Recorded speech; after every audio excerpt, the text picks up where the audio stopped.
शबे धूम मची वो अर्श पे आने वाले हैं मुश्ताक़े ज़ियारत आ जाए ओ जलवा दिखाने वाले। কি সম্মান কিভাবে করবেন আগে তো পরিচয় যে নবীর জলসা হচ্ছে আগে ওই নবীকে চিনুন, তারপর অন্য কিছু আমি নামাজের কথা বলবো, রোজার কথা বলবো, হজের কথা বলবো, যাকাতের কথা বলবো, ওটা পরে। আগে আসুন, খুব ভালো লাগবে আমার ওয়াজ, ঈমানদারদের ভালো লাগবে, সবাইকে ভালো লাগবে না। একটু ওয়াজ বুঝুন, আমি কোরআন ও হাদিসের বাইরে যাব না ইনশাআল্লাহ।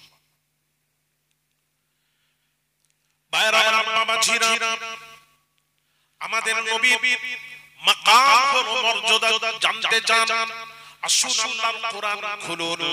আল্লাহ পাক বলেন নিজের সম্পর্কে আগে বলেন, কি বলছেন? আল্লাহ বলছেন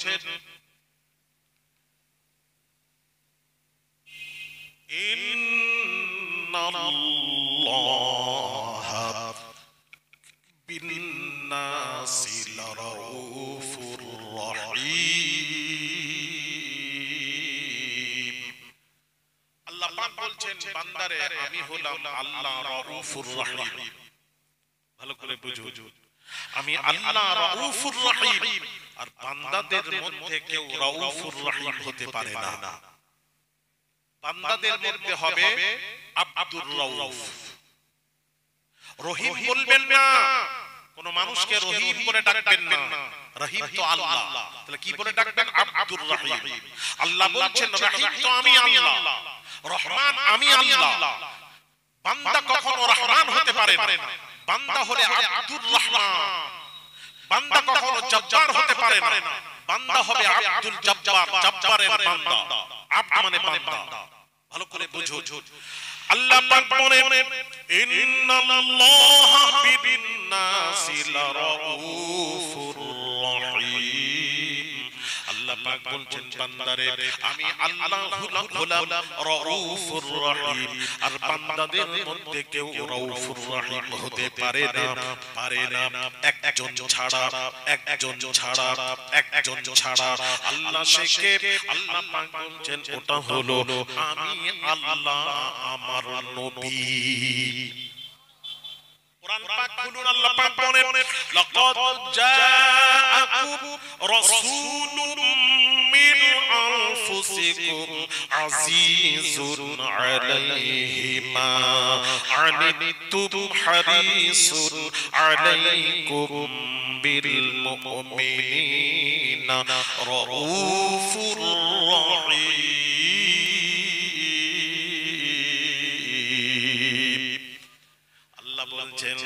আল্লাহ বলছেন আমি হলাম রাউফুর রহিম। আর বান্দাদের মধ্যে আমার রাসূল হলেন রাউফুর রহিম। জোরে জোরে বলুন সুবহানাল্লাহ। শুধু নবীকে বলেছেন উনি হলেন রাউফুর রহিম। কোরআন ভাইরা আমার বাবাজিরা, আল্লাহ পাক নিজের সম্পর্কে কি সুন্দর করে বলেন ইন্নাল্লাহা আলা কুল্লি শাইইন শাহীদা। আল্লাহ বলেন বান্দারে আমি আল্লাহ হলাম শাহীদা। আর বান্দাদের মধ্যে একজন হলেন শাহীদা একজন। কেউ বান্দাদের মধ্যে শাহীদা হতে পারে না, একজন ছাড়া। একজনটাকে আল্লাহ বলেন ওয়া ইয়াকুনার রাসূলু আলাইকুম শাহীদা। আমি আল্লাহ শাহীদা, আমার রাসূল হলেন শাহীদা। এতে নবীর শান বাড়ছে না কমছে? জোরে বলুন, বাড়ছে। দেখেন আল্লাহ শাহীদা, রাসূল শাহীদা। আল্লাহ রাউফুর রহিম, রাসূল রাউফুর রহিম।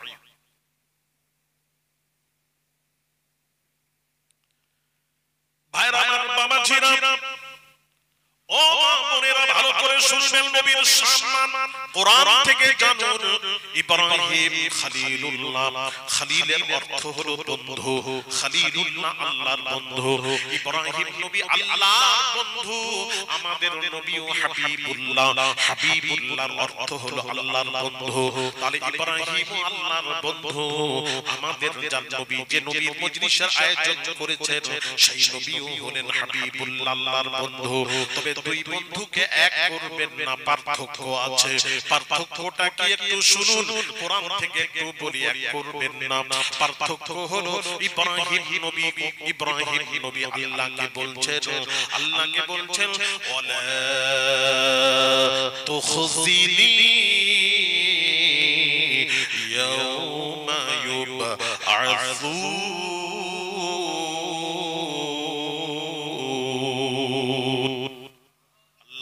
ইব্রাহিম নবী বলছেন, আল্লাহ কিয়ামতের কঠিন দিনে সকলের সামনে, মানুষের সামনে আমাকে রুসওয়া করবেন না, আমাকে খাটো করবেন না, আমাকে ছোট করবেন না। আল্লাহর বন্ধু ইব্রাহিম বলছেন। আর আমার আপনার নবী, দয়ার নবী, রাহমাতুল লিল আলামিন কোনো কথা বলছেন না। আমাদের নবী খামোশ।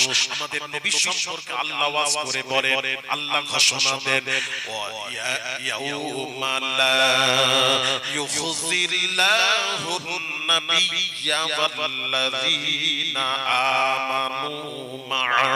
আল্লাহ ঘোষণা দেন, আল্লাহ বলেন, বন্ধুরে, আপনার খাতিরে আমি আল্লাহ আপনার গুনাহগার উম্মতগুলিকে কিয়ামতের কঠিন দিনে, হাসরের মাঠে আমি আল্লাহ সকলের সামনে খাটো করব না। তাহলে দুই নবীর মধ্যে পার্থক্য একটু শুনে যান, ভালো লাগবে। কোরআনের আলোচনা, কোরআন হাদিসে।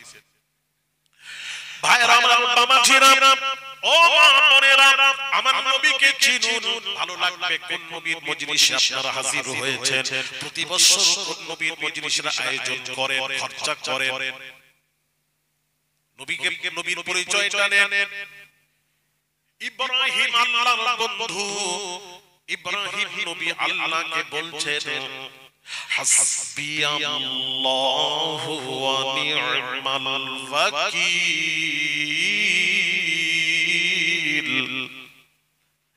আল্লাহর বন্ধু ইব্রাহিম বলছেন, আল্লাহ তুমি আমার জন্য যথেষ্ট। নূহ নবী বলছেন, আল্লাহ তুমি আমার জন্য যথেষ্ট। আদম নবী বলছেন, আল্লাহ তুমি আমার জন্য যথেষ্ট। ইউসুফ নবী বলেন, আল্লাহ তুমি আমার জন্য যথেষ্ট। ইয়াকুব নবী বলেন, আল্লাহ তুমি আমার জন্য যথেষ্ট। ইউসুফ নবী বলেন, আল্লাহ তুমি আমার জন্য যথেষ্ট। ইয়াকুব নবী বলেন, আল্লাহ তুমি আমার জন্য যথেষ্ট। মুসা নবী বলেন, আল্লাহ তুমি আমার জন্য যথেষ্ট। ঈসা নবী বলেন, আল্লাহ তুমি আমার জন্য যথেষ্ট। সব নবীরা বলেন, আল্লাহ তুমি আমার জন্য যথেষ্ট। আর আল্লাহর ঘোষণা শুনুন আমার নবীর সম্পর্কে, বাবা ভালো লাগবে বাবা। আল্লাহ ঘোষণা দিচ্ছেন, কোরআন কোরআন কোরআন। আল্লাহ ঘোষণা দিচ্ছেন আমার নবী সম্পর্কে, আমাদের নবী সম্পর্কে আল্লাহর ঘোষণাটা শুনুন। ইয়া আইয়ুহান নাবিয়্যু হাসবুকাল্লাহ। আল্লাহ বলেন, হে নবী, আমি আল্লাহ আপনার জন্য যথেষ্ট। ওয়াজ বুঝতে পারছেন না? সব নবী বলছেন, আল্লাহ তুমি আমার জন্য যথেষ্ট। আর আল্লাহ বলছেন, বন্ধু আমি আমার জন্য, আমি আল্লাহ আপনার জন্য যথেষ্ট। পার্থক্য আছে না নেই? একটু কথা বলেন, আমি নতুন এসেছি, একটু কথা বলবেন না? কি পার্থক্য? পার্থক্য যদি বুঝতে না পারেন, সবকে এক করবেন কি করে হয়? কোরআন থেকে আমি বলছি, বাইরে যাব না। ভাইরা আমার, বাবাজিরা, আল্লাহর বন্ধু ইব্রাহিম আল্লাহকে বলছেন, কি বলছেন একটু শুনুন। কোরআন আল্লাহ পাককে বলছেন,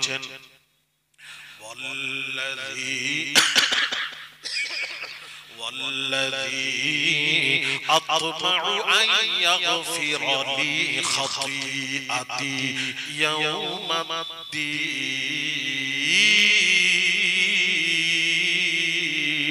الدين। ইব্রাহিম আল্লাহর বন্ধু আল্লাহকে বলছেন, আল্লাহ তুমি আমার খাতা ক্ষমা করে দাও, আমার ভুল ত্রুটি ক্ষমা করে দাও, আমার ভুল ত্রুটি ক্ষমা করে দাও। আল্লাহর বন্ধু ইব্রাহিম নবী বলছেন, আর আমার আপনার নবী দয়ার নবী কোনো কথা বলছেন না, নবী খামোশ। নবী সম্পর্কে আল্লাহর ঘোষণাটা শুনুন। আল্লাহ ঘোষণা দিচ্ছেন, ওয়ালা সাউফা ইউতিকা রাব্বুকা ফাতারদা। হে বন্ধু, বন্ধু কিয়ামতের দিন আপনি উম্মতের চিন্তা করবেন না। কিয়ামতের দিন আপনি গুনাহগার উম্মতের সুপারিশ করতেই থাকবেন, করতেই থাকবেন, করতেই থাকবেন। আমি আল্লাহ আপনার সুপারিশ মঞ্জুর করো তো, আপনার গুনাহগার উম্মতগুলিকে আমি আল্লাহ ক্ষমা করতেই থাকবো, করতেই থাকবো, করতেই থাকবো, করতেই থাকবো। আপনি বলতেই থাকবেন, আমি আল্লাহ ক্ষমা করতেই থাকবো। কুদরতি নজরে তাকিয়ে থাকবো আপনার নাম মোবারকের দিকে। আপনি যখন বলবেন ফাতারদা, আয় আল্লাহ, আয় আল্লাহ আমি এবার রাজি খুশি হয়ে গেছি। বন্ধুরে এই কথা শোনা না পর্যন্ত আমি আল্লাহ আপনার গুনাহগার উম্মতগুলিকে ক্ষমা করতেই থাকবো, করতেই থাকবো, করতেই থাকবো। জোরে জোরে বলুন সুবহানাল্লাহ। হায় হায় হায় হায়, কি নবী! পার্থক্য দেখছেন ভাইরা আমার, বাবাজিরা। قال الصفي قال موسى عليه الصلاة والسلام يا ربي أنا كليمك محمد حبيبك ما الفرق بين الكليم والحبيب؟ الكليم يعمل برضاء مولاه والحبيب يعمل برضائه. الكليم يحب الله والحبيب يحبه الله. الكليم يأتي بطور سيناء ثم يناجي، والحبيب ينام على فراشه يأتي به الجبريل بطرفة أعين لم يبلغه أحد من المخلوقين.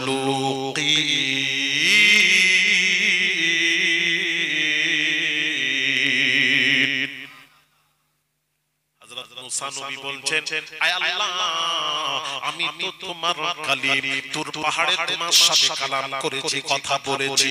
আমি তো তোমার কালিম। ওয়া মুহাম্মাদুন হাবিবুকা, মুহাম্মদ হলো তোমার হাবিব। মাল ফারকু বাইনাল কালিম ওয়াল হাবিব, হাবিব এবং কালিমের মধ্যে পার্থক্য কি? পার্থক্যটা শোনো বাবাজিরা। আল কালিম ইউহিব্বুল্লাহ, আল কালিম ইউহিব্বুল্লাহ। মুসা নবী আল্লাহকে ভালোবাসে, নূহ নবী আল্লাহকে ভালোবাসে, দাউদ নবী আল্লাহকে ভালোবাসে, সুলাইমান নবী আল্লাহকে ভালোবাসে। সমস্ত নবীরা আল্লাহকে ভালোবাসে।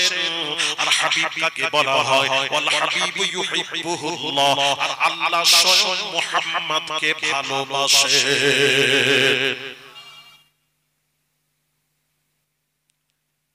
মাল ফারকু বাইনাল কালিম ওয়াল হাবিব, হাবিব এবং কালিমের মধ্যে পার্থক্য কি একটু শুনুন।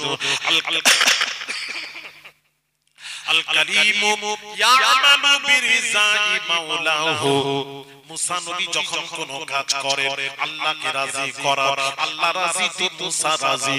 নূহ নবী যখন কোন কাজ করেন আল্লাহকে রাজি করার, আল্লাহ রাজি তো নূহ রাজি। সমস্ত পয়গম্বরেরা যখন কোন কাজ করেন সর্বপ্রথম আল্লাহকে রাজি করার, আল্লাহ রাজি তো সমস্ত পয়গম্বরেরা রাজি। আর হাবিব কাকে বলা হয়? ওয়াল হাবিবু ইয়ামালু বিরিজাইহি। হাবিবকেই বলা হয় আল্লাহ যখন কোন কাজ করেন সর্বপ্রথম মুহাম্মদকে রাজি করার। মুহাম্মদ যাতে রাজি, আমার আল্লাহ তাতে রাজি। পার্থক্য আছে, কথা বলবেন না? আরে পার্থক্য আছে।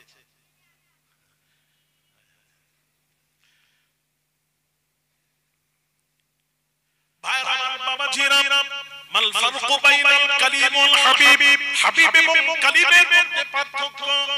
আল কালিম আল কালিমু ইয়াতি বিতুরি সাইনা সুম্মা ইউনাজি মুসা নবী তুর পাহাড়ে গেলেন তুর পাহাড়ে গিয়ে বললেন আল্লাহকে বলছেন আল্লাহ তোমাকে দেখব আল্লাহ বলছেন মুসা তুর পাহাড়ে চাপো জুতো পরে তুর পাহাড়ে চাপছেন আল্লাহ বলেন মুসা জুতো খুলে তুর পাহাড়ে চাপো মুসা চাপলেন আল্লাহ কি বললেন রব্বি আরিনি আল্লাহ দেখব আমার আল্লাহ বলেছিলেন লান তারানি হে মুসা তুমি আমাকে দেখে সহ্য করতে পারবে না না দেখবো না পারবে না না দেখবো না পারবে না না দেখবো না পারবে না জালালি পয়গম্বর মুসা তাজাল্লা তুর পাহাড়ে নাযিল হলো ওয়া খাররা মুসা সাঈকা বাবাজি মুসা নবী বাবাজি বেহুশ হয়ে গেলেন তুর পাহাড় জ্বলে সুরমায় পরিণত হয়ে গেল মুসা নবী দেখে সহ্য করতে পারলেন না আল্লাহর তাজাল্লা দেখে সহ্য করতে পারলেন না আল্লাহকে দেখেননি তাজাল্লা দেখেছিলেন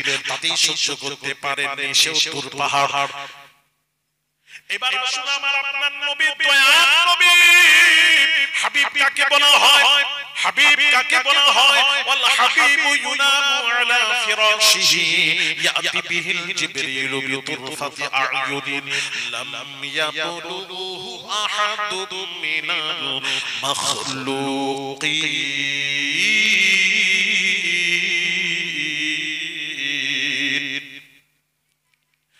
আমার বাবাজিরা হাবিবকে বলা হয় শুনুন আল্লাহর নবী উম্মে হানির বাড়িতে ঘুমিয়ে আছেন আরাম করছেন কেউ বলেছেন হাতিমে আরাম করছেন আল্লাহ পাক বলেন আমার দিকে তাকান আল্লাহ পাক বলেন আল্লাহ পাক জিবরিলকে বলেন জিবরিল যাও আমার বন্ধুকে আনবে যাও আমি আল্লাহ আমি বন্ধুর দিদার করতে চাই আমার বন্ধুকে আনবে যাও আজ আমি আল্লাহ হব মেজবান আমার হাবিব হবে মেহমান যাও আনবে যাও তবে আল্লাহ বললেন এই জিবরিল আমার হাবিবকে যে আনবে বেয়াদবি যেন না হয় মেরাজ কি শবে ধুম मची वो अर्श पे आने वाले हैं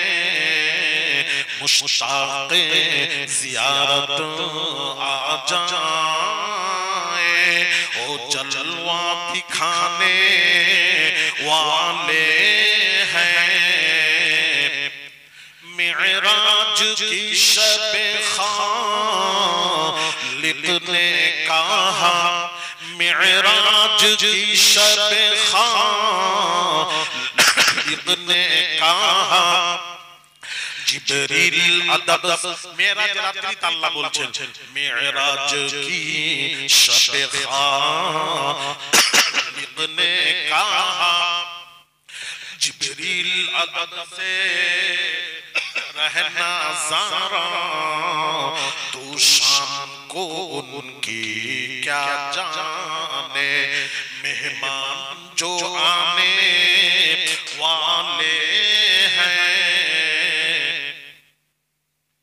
अल्लाह पाक जिब्रील के বলেন এই নূরি মুজাসসাম জিবরিল আমার হাবিবকে আনতে যাচ্ছ তবে যাকে আনতে যাচ্ছ রে জিবরিল তিনি হলেন নবীদেরও নবী রাসূলদেরও রাসূল তিনি হলেন তোমারও নবী উনি হলেন ফেরেশতাদেরও নবী উনি হলেন আমি আল্লাহ আমারও নবী তার সাথে বেয়াদবি যেন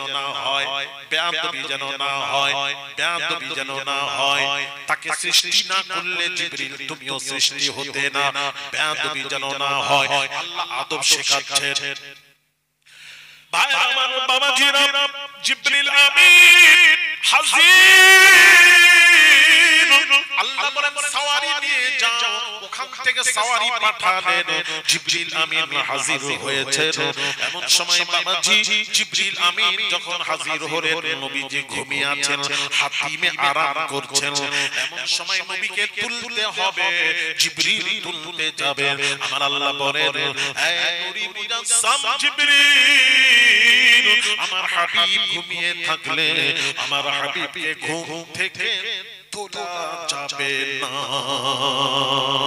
আরেকটু জোরে থাকলে ঘুম থেকে তোলা যাবে না। একটা কথা বলি বাবাজি, ও সোনার যুবকেরা বাবাজিরা, আমাদের আইন আলাদা, নবীজির আইন আলাদা।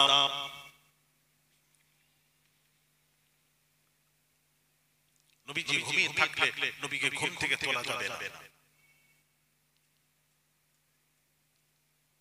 এই জন্য নবীর আইন আলাদা, শরীয়তের বিধান আমাদের জন্য আলাদা, নবীর জন্য শরীয়তের বিধান আলাদা। অনেক মৌলবীরা উঠে স্টেজে ফাটিয়ে দিচ্ছে বলে বলে শরীয়তের বিধান সকলের জন্য সমান। আমি আলী আসগার জোর গলায় বলে যাচ্ছি, নোট করুন, সকলের জন্য সমান, তবে নবীর জন্য আলাদা। আপনারা বলবেন যেমন হুজুর একটা বোঝান, আমি বুঝিয়ে যাব, এখান থেকে বুঝিয়ে না বুঝিয়ে যাব। আচ্ছা বলুন বাবাজি, শরীয়তের বিধান হলো ফজরের আযান হয়, ফজরের আযানে একটা মুয়াজ্জিন অতিরিক্ত কথা বলেন, অতিরিক্ত, সেটা হলো সালাতু খায়রুম মিনান নাওম। অন্য সময় আযানে নেই, ফজরের ওয়াক্তে as-সালাতু খায়রুম মিনান নাওম। আপনাদের এলাকার মুয়াজ্জিন এটা ফজরে বলে না, কোন এলাকার বলে না?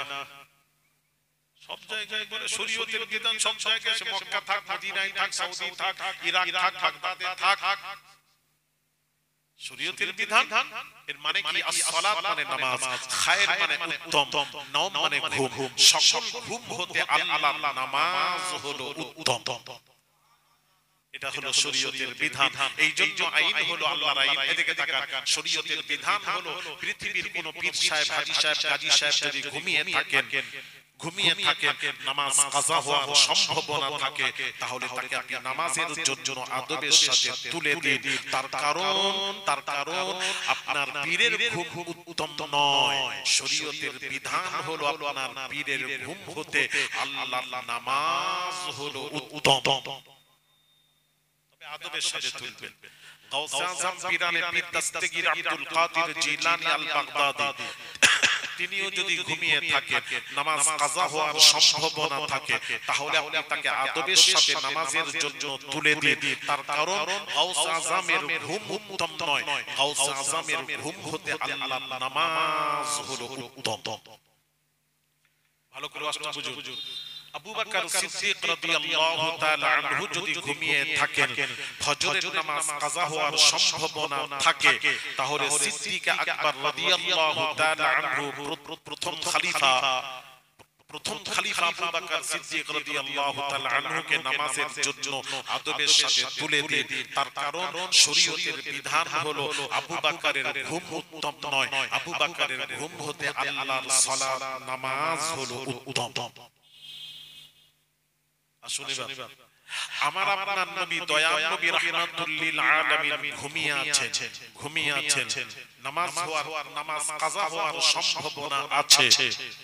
এমন তো অবস্থায় আপনি কি করবেন প্রশ্ন। এখন আপনি কি করবেন? ভাইয়েরা আমার, নবীর কাছে যখন আসবে বিধান চেঞ্জ হয়ে গেল। সকল ঘুম হতে নামাজ উত্তম, আর নবীর নামাজ হতে নবীজির ঘুম হলো উত্তম।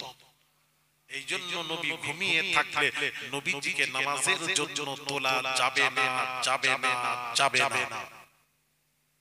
কারণ নবীজির ঘুম হলো নামাজ হতে উত্তম, আর সকলের ঘুম হতে নামাজ উত্তম, আর নবীজির নামাজ হতে ঘুম উত্তম। বিধান চেঞ্জ হয়ে গেল। এখন একটা প্রশ্ন আসতে পারে, হুজুর নবীর নামাজ থেকে ঘুম উত্তম কেন? একটা প্রশ্ন ছিল, যাকে আপনারা যখন প্রশ্ন করছেন না, আমি আর উত্তর দেব না। জোর করে টেনে আমি সব প্রশ্ন করব, উত্তর দেব, আমি আর উত্তর দেব না। ওটা আপনারা জেনে রাখবেন। কেন নবীর নামাজ হতে ঘুম উত্তম? কেন একটা জবাব আছে। ওটা আল্লাহ যদি করান আপনারা জেনে রাখুন। আবার পরে আশেপাশে কোথাও এলে বা আমার মেদিনীপুরে যাবেন, আগামী 8ই জ্যৈষ্ঠ রোজ বুধবার, জ্যৈষ্ঠ মাসের 8 তারিখে আমার একটা প্রতিষ্ঠান চলে, মাদ্রাসা মাদানিয়া আহমদিয়া তাজবিদুল কুরআনের বাৎসরিক জলসা, এবং আমার ওয়ালিদ কিবলা মারহুম মুজাহিদ ইসলাম পীরে কামেল শাহ সুফি সৈয়দ আহমদুল্লাহ পীর কিবলা নওয়ারাল্লাহু মারকাদা, আমার আম্মা জান হলেন ফুরফুরা শরীফের মুজাদ্দিদুজ জামান উলিল আমর আবু বকর সিদ্দিক আল কুরাইশি রাহমাতুল্লাহ আলাইহি নাত জামাই এবং খলিফা এবং নবীর বংশধর। উনাম এবং আম্মা জানের সবরে শানি ধার্য তারিখ চৈত্র মাসে ছিল, রমজান পড়ার কারণে জ্যৈষ্ঠ মাসে করা হয়েছে। 8ই জ্যৈষ্ঠ রোজ বুধবার দাওয়াত দিলাম, আমার মেহমান হয়ে যাবেন, একটু মেহমানদারি করব। 14,000 আল্লাহর ওলি শুয়ে আছেন মেদিনীপুর টাউনে। কে বলেছেন? মুজাদ্দিদুজ জামান কাশফুল কুবুর করে বললেন 14,000 আল্লাহর ওলি শুয়ে আছেন। আমাদের সেন্টার ফুরফুরা শরীফের সেন্টার হাজী মুস্তাফা মাদানী রাহমাতুল্লাহ আলাইহি, যার দোয়াতে দাদা হুজুর কিবলা এসেছেন, উনার মাজার মেদিনীপুরে, উনার নামেই মাদানীপুর থেকে মেদিনীপুর ডিস্ট্রিক্টের নাম হয়েছে। দাদা পীরের কবরটা জিয়ারত করবেন, যাবেন, ওখানে মনে করে দেবে, বলবো ভাইরা আমার বাবাজিরা, তাহলে নবীর বিধান আলাদা হয়ে গেল। তো শরীয়তের বিধান সকলের জন্য আলাদা, নবীর জন্য আলাদা। এটা বলে বুঝে মাথায় ঢোকান। সকলের জন্য আলাদা, নবীর জন্য আলাদা। যেমন একটু বলি ভাই আমার বাবাজিরা, শরীয়তের বিধান হলো কুরআন, ফানকিহু মা তাবা লাকুম মিনান নিসাই মাসনা ওয়া সুলাসা ওয়া রুবা। আল্লাহ পাক কুরআন পাকে ঘোষণা করেন বিয়ে করলে একসাথে মাসনা মানে 2, সুলাস মানে 3, রুবা মানে 4, একসাথে 4টা বিয়ে করে বউ রাখতে পারবেন যদি ঠিকভাবে রাখতে পারেন। 4টার বেশি বিয়ে করে রাখা হারাম হারাম হারাম হারাম। কটা বউ রাখবেন? আমি কি বললাম? কটা বউ রাখবেন বলে 4টা। আমি কি বলছি কথাগুলো বুঝে শুনে উত্তর দেবে। আমি বললাম কটা বউ রাখবেন বলে 4টা।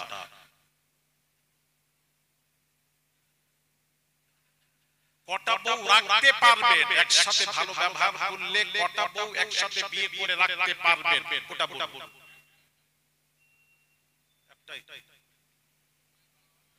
ভালোভাবে রাখবেন। আর যদি কেউ 4টাকে একসাথে রাখে, ভালোভাবে রাখলে বলে ঝামেলা পাবে। মারহুম ফুরফুরা শরীফের ছোট হুজুর কিবলা, আপনারা তো জানেন বাবা সব, ওনার কটা ছিল? উনি ঠিকভাবে রেখেছেন, আল্লাহর ওলি ঠিকভাবে রেখেছেন, ঠিক আছে করতে পারবেন। তবে আমি যেটা বোঝাতে চাচ্ছি ওটা যদি ঠিকভাবে রাখেন তবে করেন, নাহলে একটাকেই ঠিকভাবে রাখেন। আবার এই ওয়াজ শুনে কেউ আবার বউ খোঁজার তালে ছিল, এই ওয়াজ শোনার পর সে বলবে আলী আসগার হুজুর এই আসল হুজুর এসেছে আমাদের গ্রামে, চল বউ খুঁজে নিয়ে আস। আরে আমি একটা সামলাতে পারছেন না, ওটাকে ঠিকভাবে করুন, কিয়ামতের দিন জবাবদিহি করতে হবে।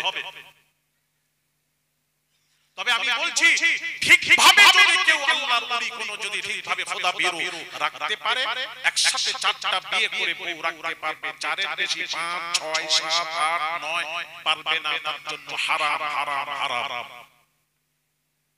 4-এর অধিক রাখতে পারবে না, হারাম। আর আমার নবীর জন্য নবীর বিবি 9টি ছিল, একসাথে 9টা বিবি। তাহলে শরীয়তের বিধান কোরআন বলছে 4-এর বেশি বিয়ে করা যাবে না, হারাম। আর নবীর 9টা বিয়ে হলো কিভাবে কিভাবে কিভাবে? ভাই আমার বাবাজিরা, বুঝতে পারছেন আমার ওয়াজ? তাহলে নবীর বিয়ে 9টা একসাথে কি করে হলো? কোরআন বলছে শরীয়তের বিধান বলছে 4-এর বেশি করা যাবে না, নবীর 9টা একসাথে বউ কি করে? তাহলে বোঝা গেল নবীর বিধান আমাদের বিধান, আরে বলুন না আলাদা, এক নয়, ওটাই তো বোঝাতে এসেছি, আলাদা।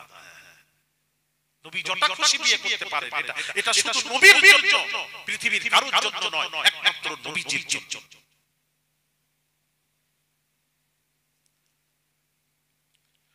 ভাইরা আমার বাবাজিরা, ও সোনার যুবকেরা বাবাজিরা, তাই বলবো নবীর বিধান আলাদা, আমাদের বিধান আলাদা। সকল ঘুম হতে নামাজ উত্তম, নামাজ উত্তম, আর নামাজ হতে নবীজির ঘুম হলো উত্তম। আপনাদেরকে যদি কেউ প্রশ্ন করে কেন উত্তম, কেন, উত্তর দিতে পারবেন তো? উত্তর আছে তো, কথা বলে এর কথাই বলেনি।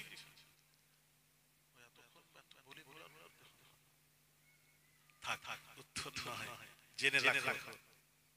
এতদিন জানোনি কেন?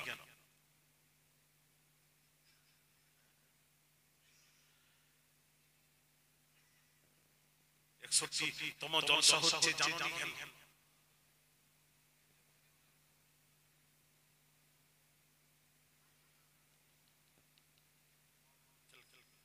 তাহলে কি ওয়াজ হচ্ছে একটু বুঝেন আপনারা।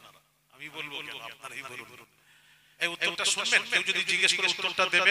সবাই যদি বলেন তাহলে বলি। এই কারা কারা শুনবেন না হাত তোলেন। ওই হাত তুলেছে। আপনারা বাংলাও জানেন না? শুনবেন, শোনার জন্য হাত তুলেছেন। হ্যাঁ হ্যাঁ, তাহলে আপনি বলি, এদিকে মনোযোগ। ভাইরা আমার মা বোনেরা, কেউ যদি প্রশ্ন করে সকল ঘুম হতে নামাজ উত্তম, নবীর নামাজ হতে ঘুম উত্তম কেন, আপনারা উত্তরটা শিখিয়ে দিয়ে বলবেন এই কারণে আমাদের ঘুম আর নবীর ঘুম সমান নয়। আমাদের ঘুমে শয়তান নাজিল হয়, উল্টো পাল্টা স্বপ্ন দেখি, ফরজ গোসলের প্রয়োজন হয়ে যায়। তাহলে বোঝা গেল আমাদের ঘুমে শয়তান নাজিল হয়, শয়তান নাজিল হয়, যার জন্য আমাদের ঘুম হতে আল্লাহর নামাজ হলো উত্তম।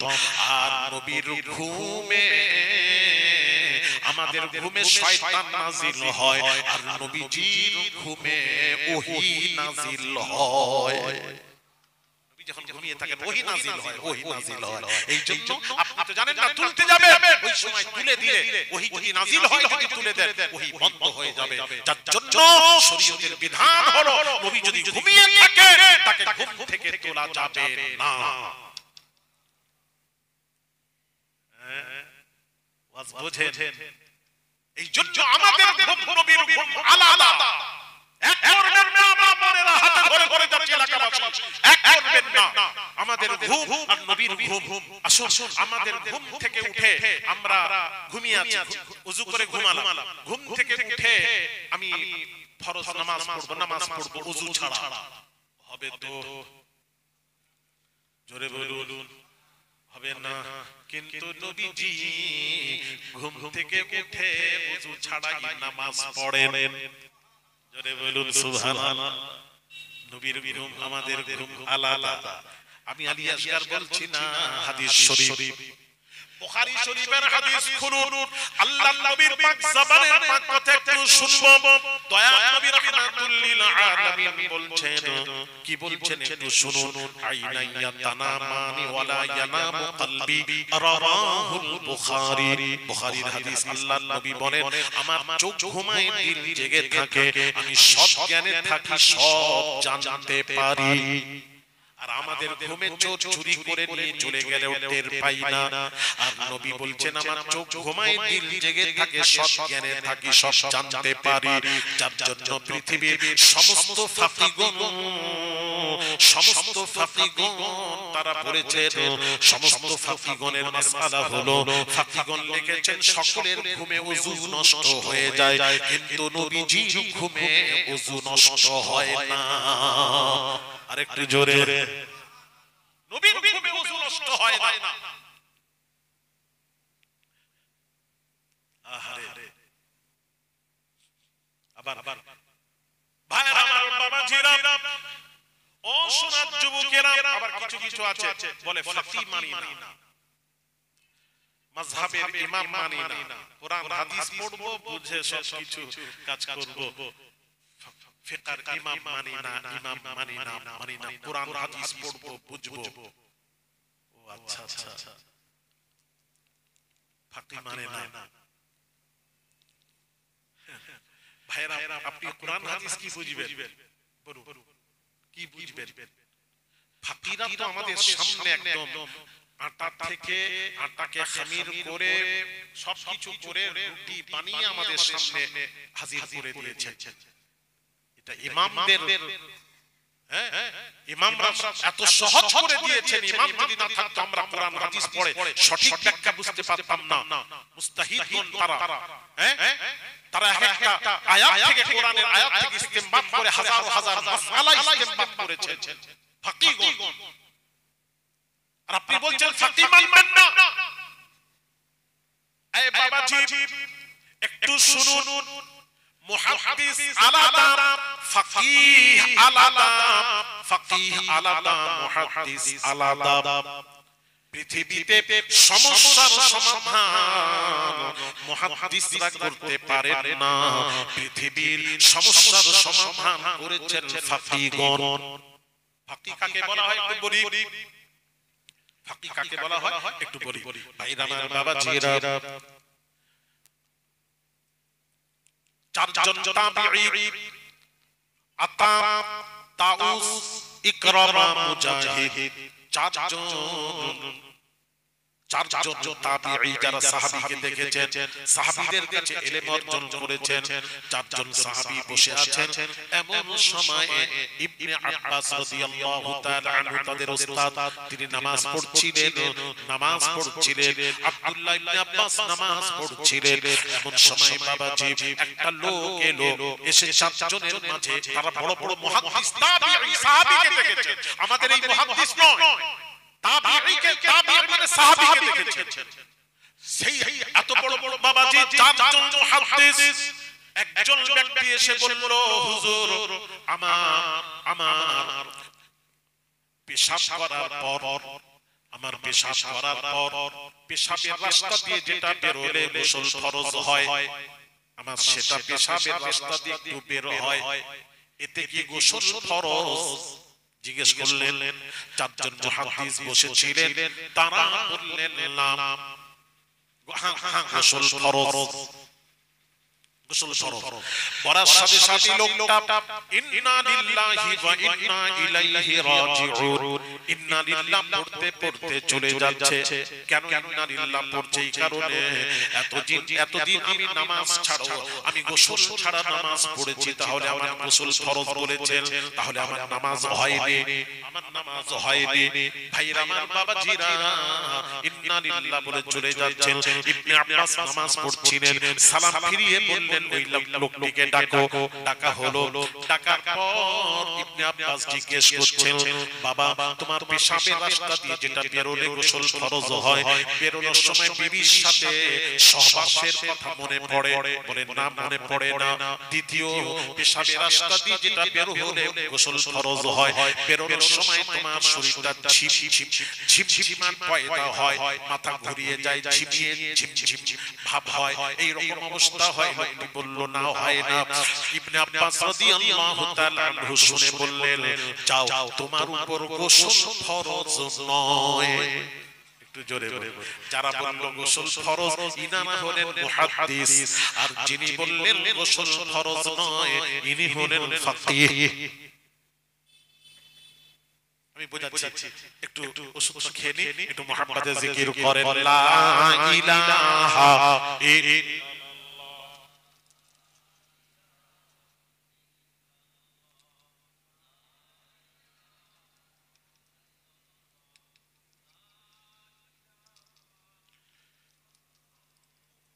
সকলে পড়েন, লা ইলাহা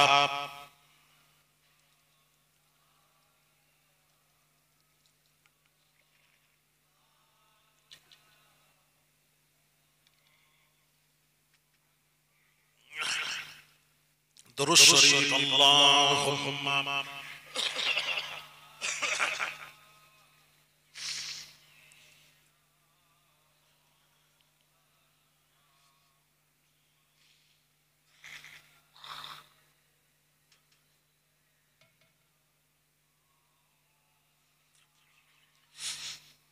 তাহলে বোঝা গেল মুহাদ্দিস গভীরে পৌঁছায়, সমুদ্রের তলদেশে না গেলে মতি পাবেন কোথা থেকে? মুহাদ্দিসরা গভীরে যায়, হাদিস পড়ে ব্যাখ্যা করে দেয়। এটা হলো মুহাদ্দিস। যেমন যেমন একটু বলি, কোরআন হাদিস পড়ে ব্যাখ্যা করে, মানে গভীরে যায়, আর গভীরে যারা গিয়ে তালাশ করে এদেরকে বলা হয় ফাকিহ। আর যারা ফাকিহ হবে তারা মুহাদ্দিস, সবকে ফকিহ হতে হবে। আর যারা মুহাদ্দিস তারা ফাকিহ নয়, যারা ফাকিহ তাদেরকে মুহাদ্দিস হতেই হবে। মুহাদ্দিস সবকে ফাকিহ হতে হবে। ভালো করে বুঝুন। যেমন আমি বলি, একটু বোঝাই, বলবো যেমন স্বামী বিবিকে বলে যাচ্ছে আমি বিদেশে যাচ্ছি, আমি না আসা পর্যন্ত তুমি তোমার বাপের বাড়ি যাবে না, যদি যাও তোমার উপর 3 তালাক। কয় তালাক? একটু জোরে, 3 তালাক। সঙ্গে সঙ্গে চলে গেল বিদেশে, থাকে। এমন সময় বাবাজি ওই স্ত্রীর বাপ মারা যায়, পিতা মারা যায়। এইবার যদি স্ত্রীর বাপ মারা যায়, পিতা, স্ত্রী থাকতে পারে ঘরে? আপনারা বলুন, সে তো পাগলের নয়, যেই সংবাদ পেয়েছে ঘর থেকে বের হয়ে মরা বাপের মুখটা জীবনের শেষ দেখাটা একবার দেখবো, চলে যায়, স্বামীর কথা ভুলে যায়, চলে গেছে, যে বাপকে দেখেছে দফা দফা কাজ করে বাড়িতে এসেছে। স্বামী শুনতে পেয়ে সমস্ত মুফতিদের কাছে গেছেন, মুফতিয়ানে কিরামদের কাছে গেছেন, এই ব্যাপার। মুফতিরা বললেন শর্ত পাওয়া গেছে, তোমার বিবি তালাক হয়ে গেছে। শর্ত পাওয়া গেছে, বিবি তালাক হয়ে গেছে। শর্ত পাওয়া গেছে, বিবি তালাক হয়ে গেছে। ইমাম আযম আবু হানিফার কাছে মাসআলা গেল। ইমাম আযম আবু হানিফা কেউ বলেছেন ইমাম মুহাম্মাদের কাছে মাসআলা গেল। ইমাম মুহাম্মদ বললেন তোমার তালাক হয়, তোমার বিবি তালাক হয়। হুজুর সব মুফতিরা বলছেন, ইনি বলছেন শর্ত পাওয়া গেলে তালাক হবে। ওনারা জানেন না তালাক হয়।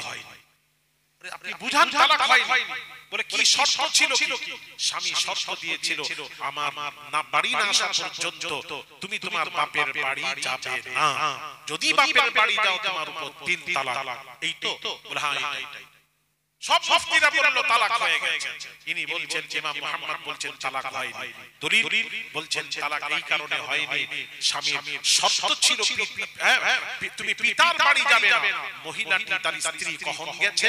পিতার মৃত্যুর সংবাদ পেয়ে গেছে।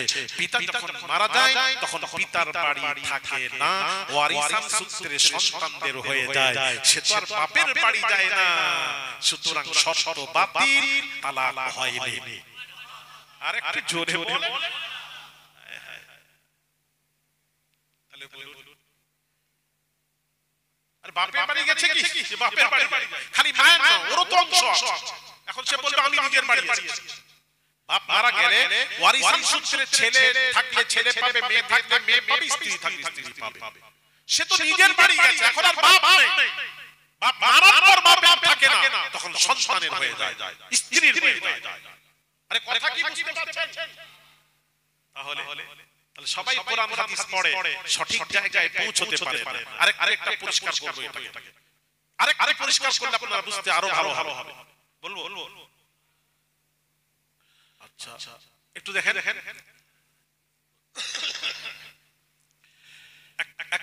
বাবাজি ইমাম মুহাম্মদ হাদিস পড়তে পড়তে পিপাসা লেগেছে। এক শরবতওয়ালার কাছে গিয়ে বলছেন এক গ্লাস শরবত দাও, তার বিনিময়ে আমি তোমাকে একটা মাসআলা বলে দেব। কে বলছে? ইমাম মুহাম্মদ। এক গ্লাস শরবত দাও, তোমাকে আমি একটা মাসআলা বলবো, মাসআলার বিনিময়ে তুমি এক গ্লাস শরবত আমাকে দাও। তখন শরবতওয়ালা বলছেন না, আমি মাসআলার বিনিময়ে শরবত বেচি না, টাকা ছাড়া, টাকা দিতে হবে। ইমাম মুহাম্মদ বঞ্চিত হয়ে চলে গেলেন। এই ঘটনা কিছুদিন পূর্বের ঘটনা। শরবতওয়ালার মেয়ের বিয়ে হবে, ছেলের গার্জিয়ান গেছে, কথাবার্তা সব হলো। হওয়ার পর কি দিবেন? যখন ছেলের বাপ 2-4টা কথা বলতে, মেয়ের বাপ শরবতওয়ালা রেগে গিয়ে বলছে কি দেব, মানে আকাশের নিচে জমিনের উপরে যাহা কিছু আছে সব আমার মেয়ের বিয়েতে দিয়ে দেব। দিতে না পারলে তখন রেগেই বলে ফেলেছে, আমি যদি দিতে না পারি আমার বিবির উপর 3 তালাক। কত তালাক? 3 তালাক। এইবার বলে দিয়ে রেগে তো হয়, এগুলো তো রেগেই হয়ে যায়।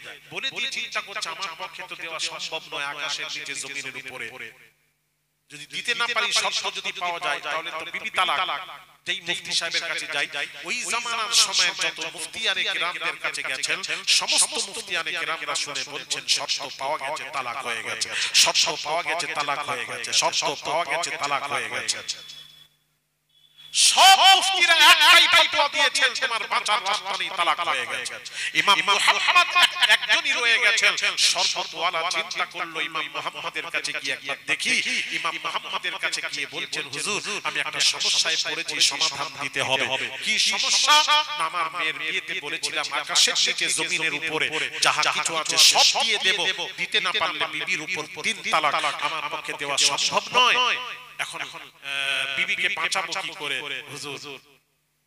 তখন ইমাম মুহাম্মদ বললেন আরো তো মুফতিয়ানে কেরাম আছে তাদের কাছে যাও। সকলের কাছে গেছিলাম, কি ফতোয়া দিয়েছেন? সকলেই ফতোয়া দিয়েছেন তোমাকে দিতেই হবে আকাশের নিচে জমিনের উপরে যাহা আছে সব দিতে হবে, দিতে না পারলে শর্ত পাওয়া গেলে তালাক হয়ে যাবে, বাঁচানোর কোনো রাস্তা নেই। তো ইমাম মুহাম্মদ বলে হুজুর আপনার কাছে এসেছি, না দিয়ে আমি বিবিকে বাঁচাতে চাই, সমাধান দিন। ইমাম মুহাম্মদ তখন বলেছিলেন শরবতওয়ালা ওই দিনের কথা কি স্মরণ আছে যেদিন আমি তোমাকে বলেছিলাম এক গ্লাস শরবত দাও, তার বিনিময়ে আমি তোমাকে একটা মাসআলা বলে দেব। সেই দিনই তো এই মাসআলা বলার জন্য এসেছিলাম।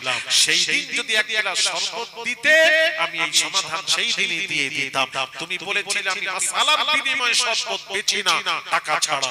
আজকেও আমি ফতোয়া দেব, তবে টাকা ছাড়া ফতোয়া দেব না। পয়সা ফেকো তামাশা দেখো। কথা কি বুঝতে পারছেন না? এবার পয়সা দাও, খেলা দেখো, জায়গা মতো ধরেন, কাউকে ধরবেন জায়গা মতো ধরেন, তাহলে জব্দ। শরবতওয়ালা চিন্তা করলো যাই একটা রাস্তা তো পাওয়া গেছে, টাকা লাগে লাগুক, বিবিকে বাঁচাতে হবে। এইবার টাকা দিয়েছে, দিয়ে বলছে ফতোয়া দিন। শুনুন ভালো করে, থাক থাক পরে বলবো। আবার এখানে বলবো না, সবাই বলবো।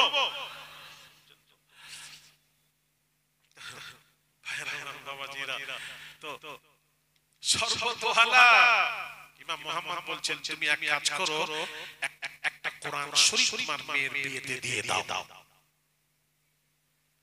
কি দিয়ে দাও? যেই বলেছে শরবতওয়ালা বলছে হুজুর আপনি আমার কথাই বোঝেন না। আমি কি বলেছি? আকাশের নিচে জমিনের উপরে যা আছে সব দিয়ে দেব। কোরআন একটা কেন, আমি 50টা কোরআন দিতে পারি। কোরআন দিলে কি হবে? আপনি দলিল দিন, দলিল। ইমাম মুহাম্মদ কোরআন শরীফ থেকে একটি আয়াতে কারিমা তেলাওয়াত করে দলিল পেশ করে দিলেন। কি আয়াত? পড়ি শুনুন। আল্লাহ পাক বলছেন ওয়ালা রাতবি ওয়ালা ইয়াবিসিন ইল্লা ফি কিতাবিম মুবিন।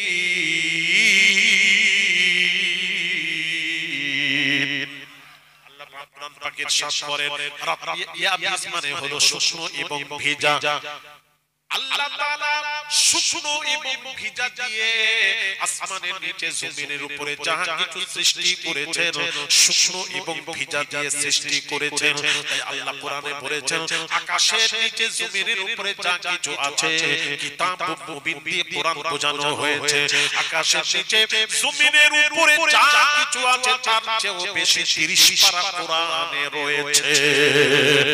কোরআন দিয়ে দাও, শর্ত বাতিল হয়ে যাবে, বিবি তালাক থেকে বেঁচে যাবে। আরেকটু জোরে। আমার প্রশ্ন হলো ওই জামানার সময় এত মুফতিয়ানে কেরাম তারা কি কোরআনের আয়াত জানতো না? প্রশ্ন জানতো, কিন্তু তাহলে বোঝা গেল কোরআন হাদিস সবাই পড়ে, কোরআন হাদিস থেকে সব সমস্যার সমাধান সবাই খুঁজে পায় না। এই জন্য ফাকিহদের দরকার। ফাকিহ আজকাল আহলে হাদিস ভাইরা বা মাযহাবী গায়র মুকাল্লিদ ভাইরা এরা আবার বলে ইমাম কিসের, আল্লাহর রাসূল, কোরআন হাদিস। দাঁড়ান একটু বোঝাই, বোঝাবো। ভাই বাবাজি রাজি তাকান, আমার দিকে তাকান। আমার দিকে তাকান, ভালো করে ওয়াজ শুনুন।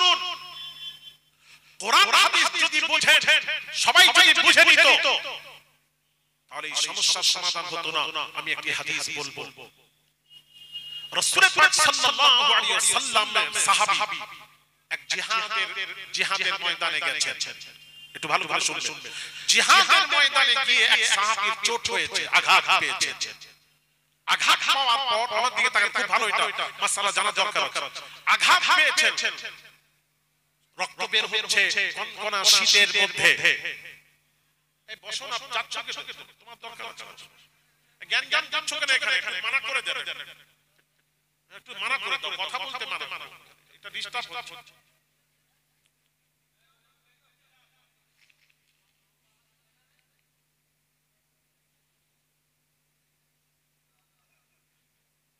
ভাইরা, বাবাজিরা, একটু মনোযোগ, অন্যদিকে